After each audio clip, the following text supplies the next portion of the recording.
السلام علیکم dear viewers اور عزیز طلباء کرام. تقریباً 4-5 دن پہلے ہمارا ٹور ہوا مالاکنڈ ڈویژن میں ضلع بونیر.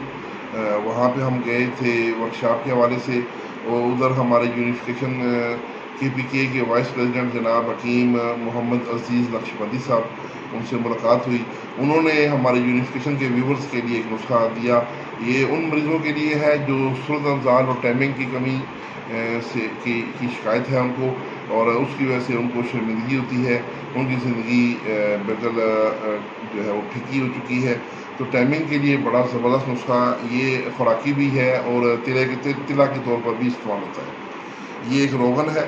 اس کا بنانے کا طریقہ کار کچھ یوں ہے کہ اجوائن خراسانی 1 پاؤ، تخم دتورہ سیاہ 1 پاؤ، ان دونوں کو 2 کلو پانی میں ڈال کر 1 دن کے لیے رکھ دیں، اور اس کے بعد اس کو ہلکی آگ پر پکائیں.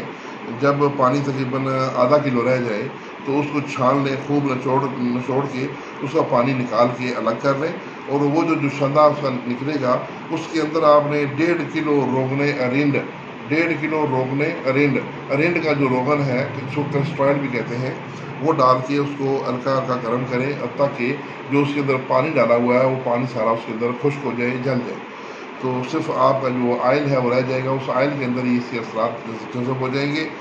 تو یہ جو ہے اب ایسا کرنا ہے کہ وہ گرم جو روغن ارنڈ ہے اس کے اندر آپ نے اعلیٰ قسم کا کافور 100 گرام جو ہے اس میں، 1.5 کلو روغن میں 100 گرام کافور پیس کے اس میں ڈال دیں اور اس کو مکس کریں. تو گرم تیل میں کافور جو ہے وہ حل ہو جاتا ہے. تو جب یہ حل ہو جائے تو آپ کا یہ نہایت اعلیٰ روغن مسکن تیار ہے. یہ بطور طلا بھی استعمال کروائیں، مکمل عضو مخصوص پہ آپ نے لگوانا ہے، اور اس کے بعد جناب اس کی دیکھیں کہ ٹائمنگ ایسی بھی مثال ہو جائے گی. یہ روزانہ آپ یوز کروائیں، وقتی استعمال کے لیے بھی کر سکتے ہیں. علاوہ ازیں جو سرد انزال کے پرانے مریض ہیں انہیں یہ تقریباً 4 سے 5 قطرے یہ روغن دودھ میں ڈال کے صبح شام پلانا ہے. تو اگر یہ آپ روغن پلائیں بھی 4 قطرے روزانہ صبح شام، اور ساتھ طلا بھی اس کا کروائیں، تو انشاءاللہ جو سرد انزال ہے یا اس کا حص ہے، جو ٹائمنگ کی کمی کا مسئلہ ہے، وہ جڑ سے ختم ہو جاتا ہے. تو حکیم محمد عزیز نقشبندی صاحب کا بہت بہت شکریہ کہ انہوں نے ہمارے ویورز کے لیے اپنے سینے کا یہ راز پیش کیا. تو اس کے ساتھ ہی اجازت، اللہ حافظ.